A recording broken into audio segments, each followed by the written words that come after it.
Okay, so this is the official welcome. My name is Beth Carter. I'm the curator here at the Bill Reid Gallery, and I'd like to welcome you all to a tour of the True to Place exhibition with Carrielynn Victor, who is our guest curator for the show.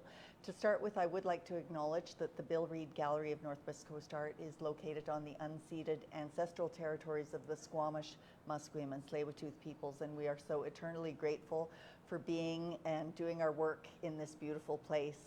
And this is especially a great day because this is part of the Heart of the City Festival. So we are offering this tour today in celebration of all the wonderful things happening in the Downtown Eastside and the people of the Downtown Eastside. So I'm so happy you were all able to join us today. So I'd like to introduce Carrielynn Victor. She is our guest curator for the show. Carrielynn and I worked really closely over the last year and a half, probably. And I think we made a great team, and Carrielynn has so many wonderful things to say about the exhibition, and I know you will really enjoy what she has to say. I'm going to let Carrielynn pronounce the subtitle of the exhibition and explain that maybe a bit, and I'm going to step to the side. Great. Tiatala Quesmaquelip, Aquels Quetzalala, Alta Humantalat. It's good to see you all here. Thank you so much for taking the time and making the trip to join us today at the third, I believe this is our third tour of True to Place, stímetstexw, xéltel. We've got a kind of a general path that we take through the gallery space. I will do my best to project so that everyone can hear. And on my way in, I was really thinking about perhaps my intention and how I'd rather, it wasn't like a very one-sided presentation, but it was more like an open discussion.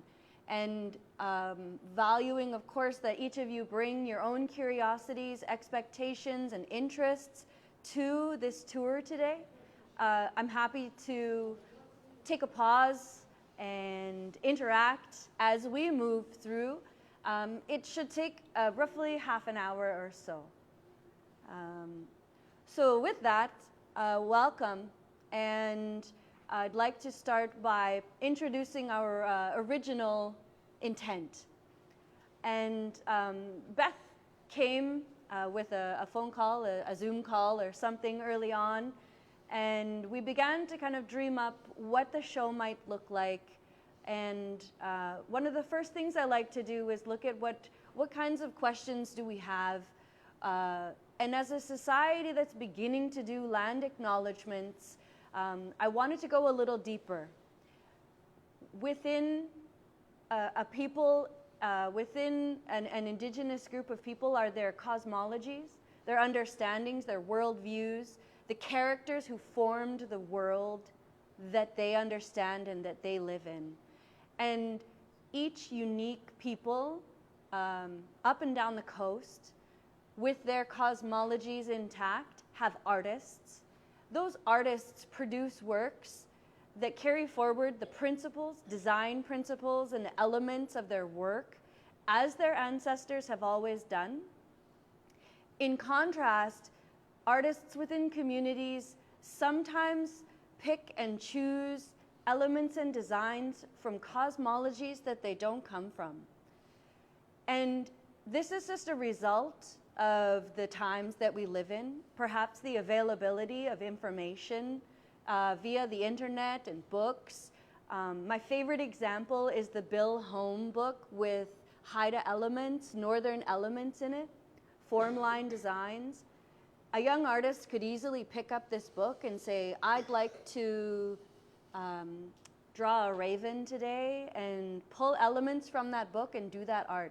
I have specifically chosen artists who practice the designs and utilize the cosmologies of their own people. And I'm excited to say that these place-based knowledge pieces that we're going to see don't just focus on the land where these people come from, but they span all the way out into the universe, into other dimensions and back. And that's a reflection of the many understandings and the depth of knowledge within the communities of these people. So with that, I'm going to welcome you all through our Canvas portal. Portals are a theme, and you'll see elements of portal throughout. I invite you to kind of open your mind to the possibility of what a portal might mean. When I look at a canvas, sometimes I feel like I'm peering into the world that an artist sees through their eyes. And so we've included elements in the show that do speak to portals as well. Would you, before we move through the portal, would you mind describing what the title of the show, the subtitle of the show means? Right. So the subtitle of the show here, stímetstexw, xéltel. Of course, there wasn't a written language among the Coast Salish people, but there was ways of marking history, and there certainly was ways of capturing designs. And so xéltel is about marking tool, and tel references the tool, but stímetstexw is a phrase. It's not just a word, it's an entire phrase that describes moving forward in the best way possible. And so when you put these terms together, it's about picking up the tools of the day and moving forward in a good way. So when we're talking about painting, we're talking about keeping the paintbrush moving forward, or whatever new techniques people are choosing to use in their painted materials. This is a very contemporary show. A lot of our work, as much as it draws on traditional elements and forms and the storylines, what we're also seeing is a very kind of a collection of contemporary artists, definitely. 10 contemporary artists from up and down the coast, not just Salish. Yeah, we focused on artists from up and down the coast. Yeah. Yes. Great. Great. Come Enter on through in. the portal.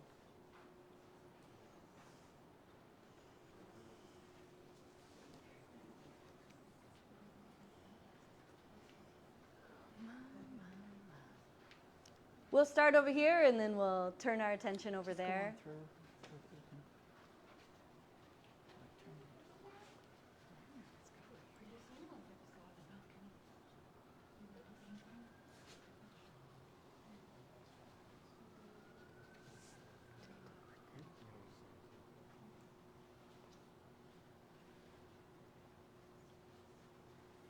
Awesome. So this piece is by Elliot Whitehill, Curator from Snuneymuxw or Nanaimo. Elliot is recently completed his master's in fine art at Emily Carr. But what I love about Elliot's work is that he's actually portrayed a place that we might know and recognize. Taetohton is also known as Mount Benson. And so when you're coming in on the Departure Bay Ferry into Nanaimo, you will see this mountain. I guess those of us who are more familiar with high alpine mountains might call it a hill. But what Elliot's describing through his imagery are the first people who landed in Departure Bay. And so these facial forms are reflective of ancient Coast Salish style. We might have seen them, you may have seen them in pictograph forms. And so the kind of descending effect of these faces into Departure Bay and the mountain in the background are all a part of a story that the people have carried forward, the Snuneymuxw people have carried forward in their understanding of how they became the Snuneymuxw people. What I love about Elliot's approach is that he doesn't say this is the only story, and this is very common. Different families throughout Coast Salish country will carry different versions, similar versions, sometimes very different versions of the same story. and those don't discredit one another. They form an understanding as a whole. And so Elliot shares that with us when he describes his purpose behind this painting. This is the version that his family brought forward. This color that you're going to see a number of times, this color, red ochre color, is really common in Salish ceremony. And we didn't ask for this color when we invited artists into the show. But when the Coast Salish artists were invited to speak to land-based understandings, quite a few of them brought forward this color. And so it's kind of an unexpected theme that runs like an undercurrent through the show. And I just invite you to keep an eye out for that. Shall we turn our attention to Athena Picha? Athena is a young lady who I am so pleased to get to know through her art practice. And this piece shares a few different elements. One of them is the sturgeon. And for those of you who may not know, sturgeon will live in the river for upwards of over 150 years and grow quite large, massive. Historically, there are stories up and down the river of how the sturgeon and the people are connected. But part of what Athena's sharing here is a species that's significant to the Kwantlen people. And so Athena's recognizing here with this piece that her grandmother was adopted by the Kwantlen people. And she's honoring one of the species most sacred to them. I believe it's in their logo as well. But she's got these beautiful pops of copper and in the trigons throughout the piece, making really good use of the negative space. Athena's very technical, and when we begin, if you're really interested, when you begin to get into the exact placement and coloring of the piece, she's got an explanation for all of it.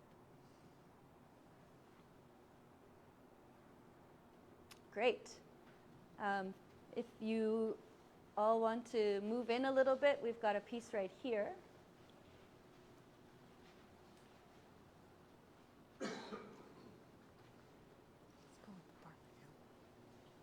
So here we have a very, very contemporary piece. We invited Crystal Whirl, who's from Alaska, to provide us with, she actually provided us with a new work, and she's really broken it down into some very beautiful and I don't want to say simple, but deliberate design elements. And part of what Crystal's asking us to do is to follow the lines throughout the work and understand that when the lines on her painting move, they come close and then they separate. They actually create a balance between the positive and the negative space. And this, in her description, references community and balance is needed within communities. I would imagine there's, when I look at this, I would imagine that there's 10 more canvases and that there's something we're zooming in on. And so we're kind of, we're zooming in on this really bright, unique piece. And when she created it, we happened to park her right next to Robert Davidson, who she has trained with. And Robert Davidson, here in the red and blue and green piece, we'll discuss a little bit further, asks the question, what are the basics?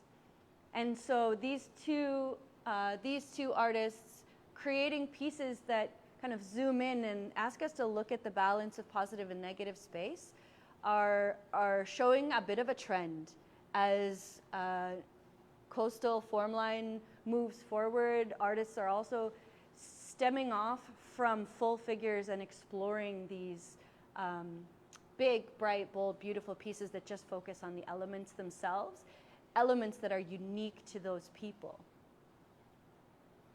And she really brings out the neon. The choice of neon is part of that whole keeping the brush moving forward, right? Choosing super unusual colors and combinations. And she does a lot of work with sports gear, right? She creates clothing for sports, so it's almost like she's bringing the sport fabrics onto the Cool. canvas as well. It's kind of neat. Great. Any questions as Yeah, we go ahead? we'll Please take don't questions. hesitate. Or are we happy to just keep on moving? Excellent. In our glass case, we've brought forward a bit of a more precious piece. We've opted to cover this piece. This is a piece of a ceremonial work by an artist, Thomas Jones, from the South Island. He's actually Snuneymuxw as well. And Elliot created the piece about Teitochten and the First People. And Thomas, also from Snuneymuxw, created this piece that has called the merganser, common merganser, on the box, and also has a sea wolf on the backside. If you want to, before we move on, take a look at the backside. He's created a work that he expressly has stated is based upon the rights of his family. So he only creates pieces that he feels he has rights to create. And that's through his lineage. And he's covered it because historically this particular ceremony has been banned.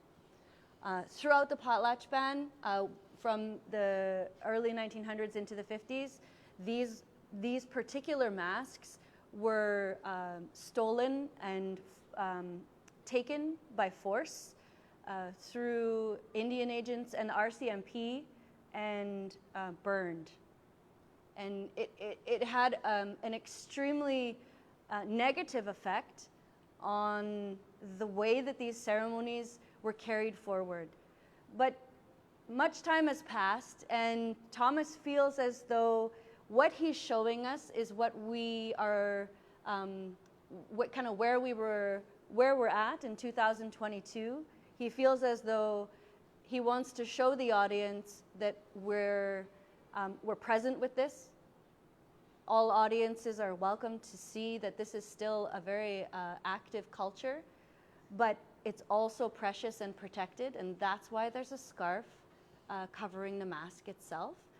When this ceremony is conducted, the people are invited to witness, but also reminded, even our own people, not to take photos, not to draw pictures, not to make replicas.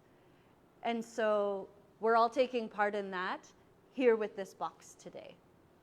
This is a Squaiquai mask, and it does belong to Thomas, and he's expressly asked that we don't touch it.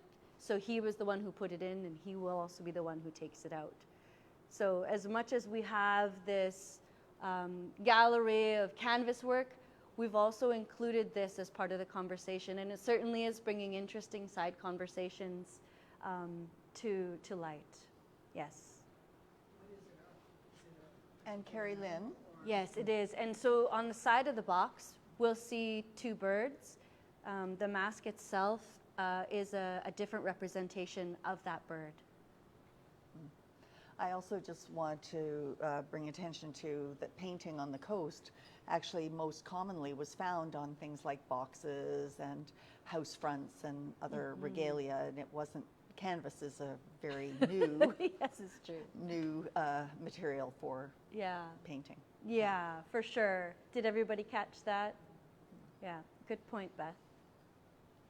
All right, let's keep moving this way.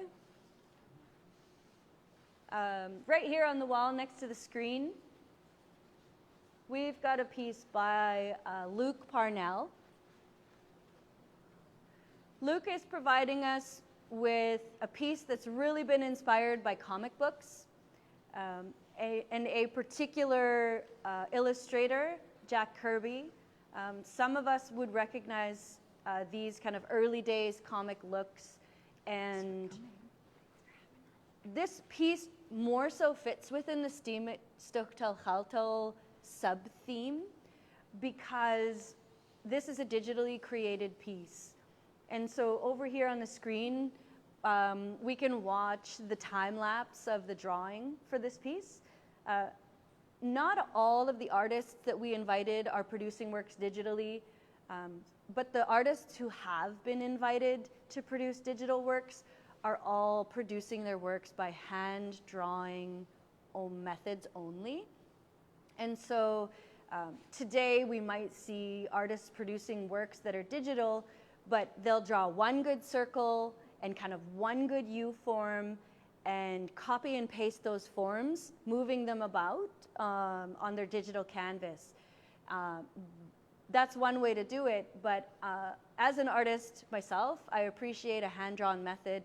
And so here we can watch Luke sketching his way through to the final result. I'm a big fan of the life that we can see in Luke's work, and that's one of the things he's asking us to look for when we see this piece, is where do you think this person's from? Who do you think this person is? And I certainly don't have an answer for you, but that's one of the questions that Luke's leaving us with. What realm, what are the gifts, kind of what are the superhero qualities of this person?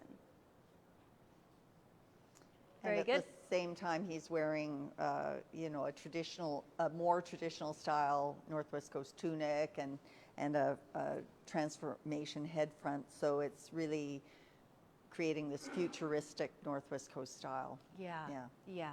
Luke's not afraid to go there. Cool. Good. This big, beautiful piece that we see here is by Robert Davidson. And I absolutely, I thought Robert should be included in the show because he's been doing the contemporary coastal work for decades, and he played an important role in helping move that forward. And so I think through the primary title, True to Place, is also, the title is reflective of honoring our place-based values, but also our elders. And I consider Robert to be an elder in the culture of North Coast art, and most certainly wanted to recognize him and his work. And anytime you get an artist up this close to his work, we often hear the same comments about how absolutely perfect and smooth it is. It almost looks printed. And for those that paint with a brush, we know the skill that it takes to do this kind of work. Robert asks us the question here, what are the basics? These basics, if we go back to the primary title of True to Place, these basics in Haida culture are not the same basics that we would see in Celtic culture or Snuneymuxw culture, but these are the basics in a Haida style. And so grateful to Robert Davidson and his contribution to our show. Over here in the corner, we've got two pieces by Sean Hunt. And I'm excited for Sean and what he's doing with his contemporary works. Sean is the one in the show who really takes us out into the universe of a time when kind of not the world was being formed as it is, but when the characters who form the world begin to do other works. And so this one's painting, and there's just so much light and texture and quality to Sean's work, we could probably stand here for hours looking at the finer details and admiring them. The piece on the end is, I think, most reflective of our portal theme. As Sean's produced, I believe it's more of a moon with some of the more commonly known figures within Celtic cosmology, but all these characters present together in this circle, we deliberately placed it kind of at the end of our hallway because it has a way of presenting itself like a portal into another world. Yeah, Sean's exploring moonlight in these two pieces. Some of his works are neon and super bright and bold, but these pieces are from a collection that focused more on moonlight. And Sean calls his work neo-formline, and I think it's so cool because he really brings forward this idea that we're in constant flux and change. Like it's never staying in one place. All his figures are constantly in transformation, yes. Which is a really sort of interesting way to think about the world around us. Great. Any other comments or questions? All right. Steve, maybe. Do you want to go to Steve?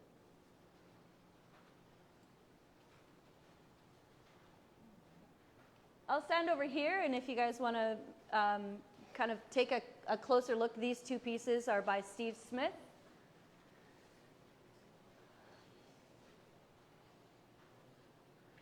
So Steve, although traditionally trained with his father, has kind of struck this style.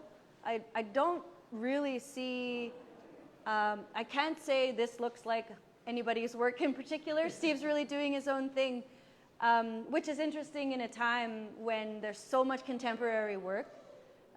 What I think with both of these pieces, part of what Steve's portraying are emotions, like on the happy end of the spectrum, happiness and kind of a sense of peace.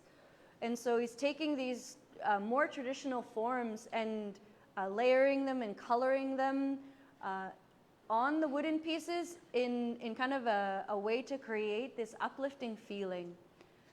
Steve shares quite openly that he draws inspiration from a near-death experience.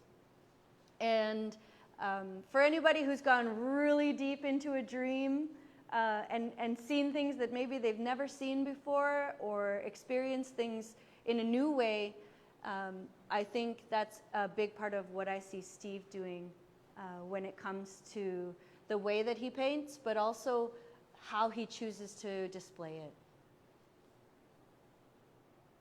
Yeah, he used to paint in quite a muted palette, and after his near-death experience, he said he gravitated towards all these bright colors, and his whole series of art became one of gratitude and happiness. So it's we all benefit from that. I think even the shapes he chooses, these wonderful open-ended shapes. Beautiful. Yeah. And so I believe Ed Pretty is the one who turned the wood. Mm-hmm. Ed Pretty. Yes. Gorgeous maple pieces. And they hold space so well. They're not very big, but they hold space so well. Behind us here, underneath the paddles, is just a collection of digital images supplied by the artist. All artists who produce work digitally through hand-drawn methods were invited to submit a couple of pieces. And so you will see their name in the bottom right corner, and sometimes we'll see a title as well. Really love the textures that Elliot's using. It looks like paper. It looks like a craft paper or a hand-pressed paper.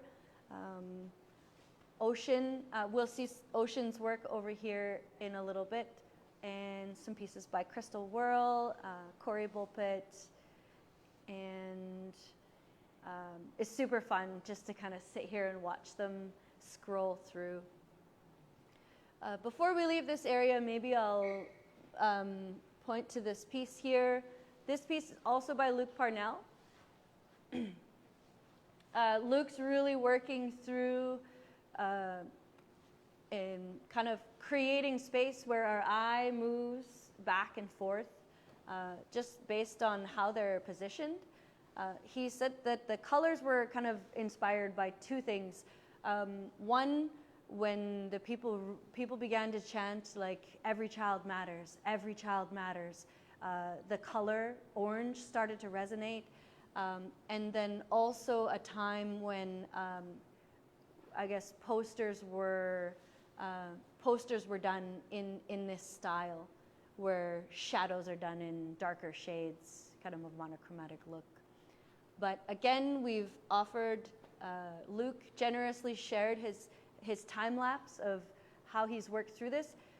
Part of what I guess inspired this work, and the original single figure for this work was Inktober. And so sometimes there's Inktober on Instagram, and artists are invited to follow a new prompt every day. And there's also kind of a North Coast Inktober, and Luke took part in that and then followed the inspiration for this piece stemming from that. Inktober is a list at the beginning of October. There's a list put out on the internet of a new prompt for every day, and it's just sketch inspirations artists can follow. Yeah, and then you kind of share your piece. Yeah, if you look the hashtag on Instagram, you'll see all the different things artists are doing from the same prompt. Super fun. And just to point out that the other work by Luke in the gallery is the digital painting, and this one is an actual painting on canvas. Yes, yeah, for sure. This isn't a print. This is hand painted. So what is the video of this one? Concept. Yep. So I did talk to Sean and Crystal and Elliot and myself as an artist. We are doing concept drawing on with digital tools because it's easier to erase and color things. You can just press the back button 3 times instead of getting a whole new piece of paper and kind of having this collection of half-done images. Just draw it on your tablet or your computer and then find a way to transfer from digital to canvas afterwards. Luke said that he loves the digital sketching because it's the first time a medium's been able to keep up with his brain. Like his brain moves so fast that he can't do it. Definitely. Yeah, it's nice. It's nice copy paste. I mean, something like the figure at the front of the picture would have been drawn once, and then he could copy and paste it and kind of erase parts of it and keep it moving from there. But he certainly would have had to draw them by hand each time here. Very cool. Let's go see. Carrielynn, Yes. could you just talk a little bit about the phrases that you've included in different places around the gallery? For sure. So 2 phrases on the archway here, Swohuiam and Squalqual. When we began to develop the theme True to Place, I started to ask the question of how my work is informed by storyscape and the ethno-historical landscape that's around us. So figures, mountainous figures, how did they become who they are? And in some cases, through Swohuiam, which are stories from the distant past, there were battles between the power of the day and individuals who challenged that power. And those people or those beings were transformed into the landscape and named for what they had become, who they were, what they had become, as reminders to those of us who would come years and years afterwards of the lessons that they may have learned that resulted in their transformation. So the stories of the distant past carried forward through oral history are the Swohuiam, and then the true stories or the oral narratives that are a little bit more personal or carried through families are the squelquel. Okay. Awesome. So we have 2 pieces here. I'll invite you to come on to this side so that we can take a look. Hey, this is moved. Did you guys take it out? It just got turned around. Oh. Yeah. Interesting. Do you want it turned around? No, that's okay. So Corey Bulpett provided us with 3 pieces, super generous, also generous in conversation leading up to the show. He says things so simply and like they're so obvious, but they're really well thought out things. And so this piece and this piece here are provided by Corey. This land back map on top of Brooklyn, is it?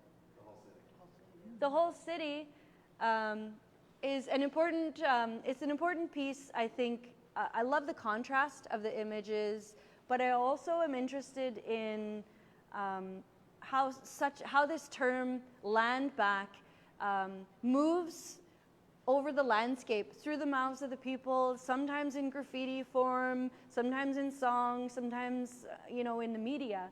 And Corey's asking us the question, who are the original habitants of this place? And of course, he's bringing forward cosmology directly related to Raven's position in Haida society. Raven doesn't have the same position in all of the coastal societies, but Raven has a very distinct role. I believe the term anti-hero comes up, hero, anti-hero, trickster comes up when we start to talk about Raven in Haida society. And so when you put all those layers together, there's a lot to unpack when it comes to this piece here. And then we included a very detailed and much more traditional work by Corey here with his rattle. And one of the reasons we picked it was because the face is the same. And so we're able to draw this connection side by side between this very traditional work and this very contemporary work. I love that Corey is able to transition so seamlessly between actual ceremonial work and something like what we see here with his graffiti pieces. We invited Corey to come in and do something live for us because that's, of course, one of the themes that we're sharing is keeping the pencil or the painting tool moving forward, and we wanted to include spray paint. Spray paint is, our artist quality spray paint is becoming a tool that is used in coastal art practice. And I do a bit of spray painting myself. I'm a muralist, and I find that it's actually a very difficult tool to use well, and it's, I don't mean to be like making puns or anything, but it's high pressure. Sure you do. No, it just comes like that. Any questions for Corey's work here? Maybe people can come around to actually see and, yeah. I'm just curious on this other piece, was it displaying so that it was aligned with the image here previously? That's right. Okay. Yeah, 'cause I was like actually, It had- I didn't know it moved, but I'm like, It had I feel moved. like these are... They were both facing the same way. We'll And there fix was it. some conversation about the appropriateness of this piece because it can be used in ceremony as well. And the suggestion was about the positioning of it because in the, it's my understanding that it can be very powerful once it's engaged in ceremony, and so it needs to be turned upside down. And here we've opted to show the intricate work of the figure on top with the permission of Corey. Yeah, so many layers of things that are so new. And here, of course, Corey's graffiti piece. Corey was doing the piece live out back, and so there is a video if you're interested in watching a video of how this piece came about. I guess the reclamation of space on the land base by artists through graffiti and tagging is part of the messaging here.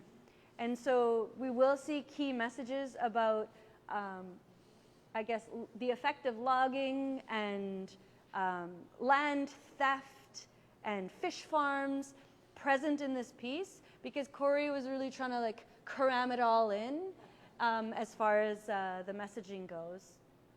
And we'll see some common figures from pictographs as well up north, and some very signature elements like his tag name. But if you do want to watch, he's painting in the video there. He did that outside here? That's right, when we first opened the show. Just out on our balcony area. I always like to point out that this central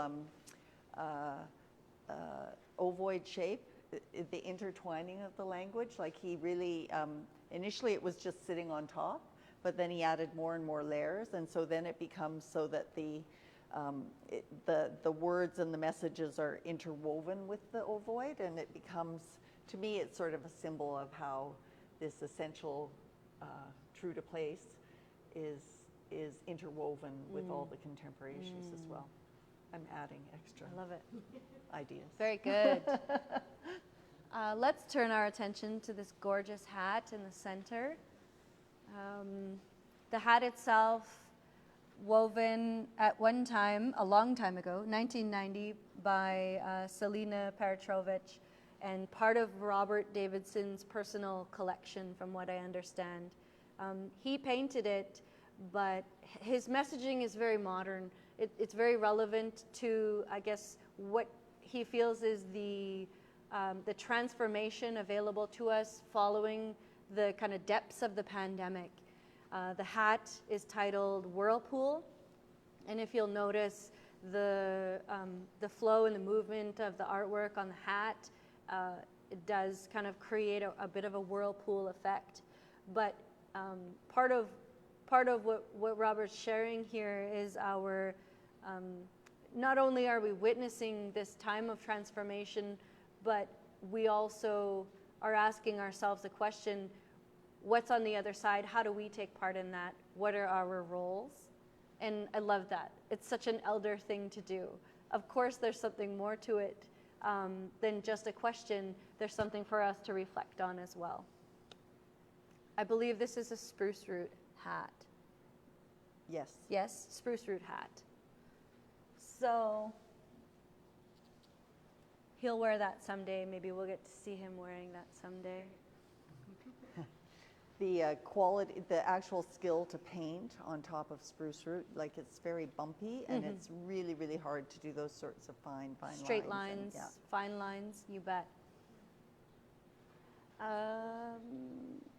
Where are we? Let's meet on this side, and we'll finish on the other side, since most people are over here.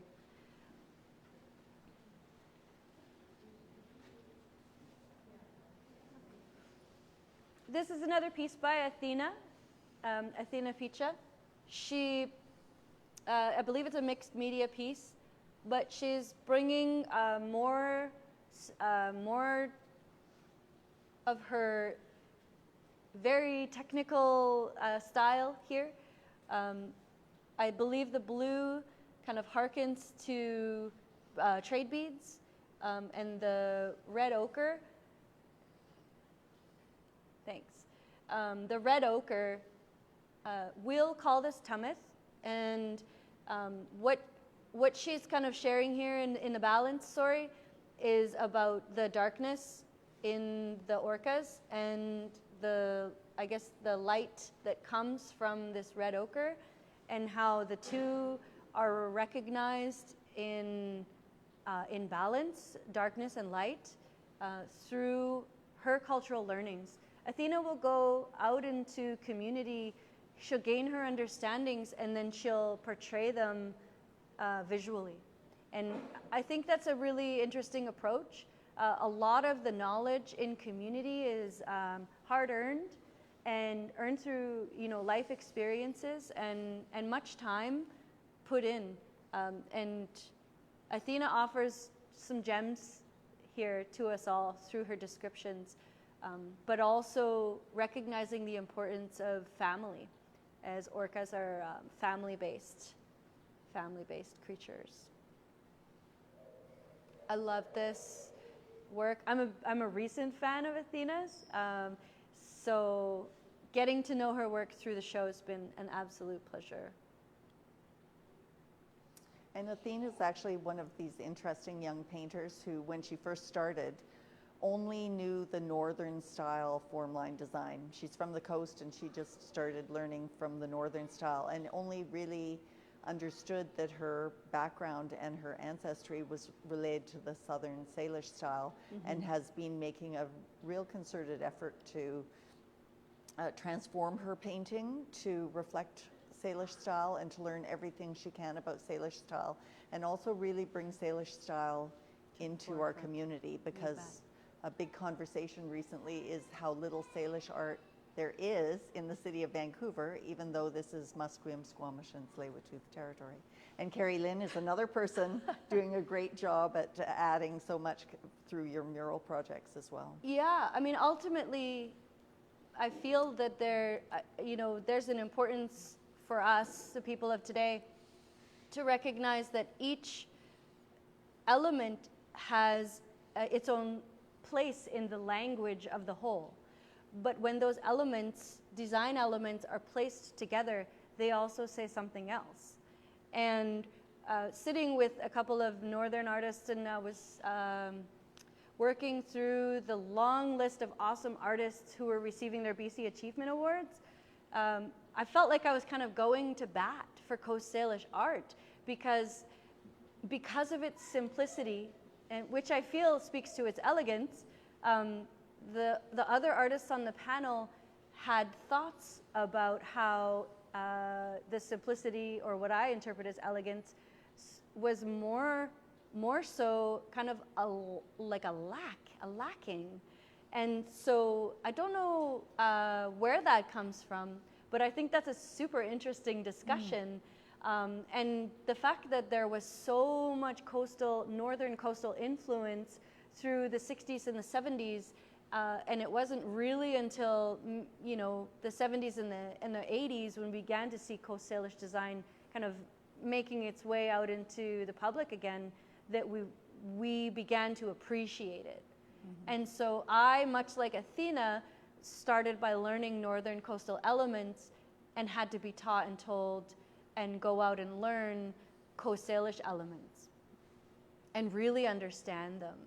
And so we'll get artists like this who are proud. I believe she's guided by some elder artists, Coast Salish artists as well.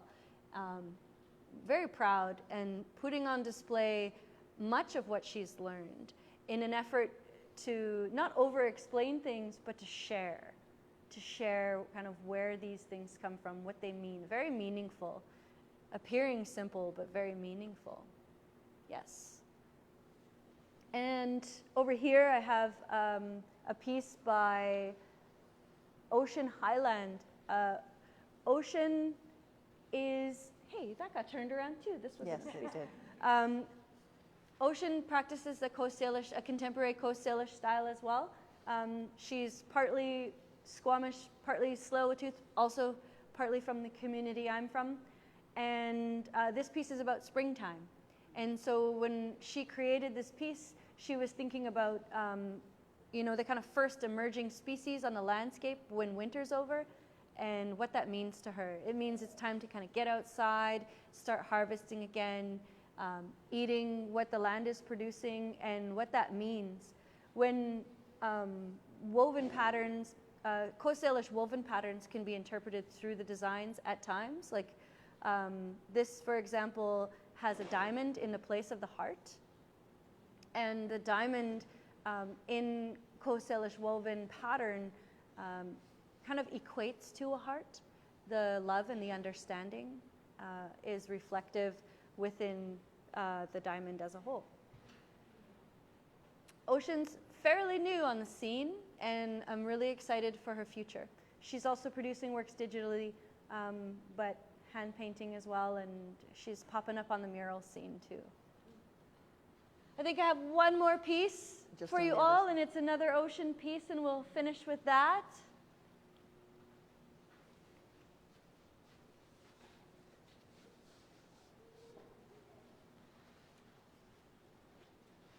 So the mountain line appears to be reflective of a Cascade Mountain skyline that you might see while you're traveling east on the ferry from Vancouver Island.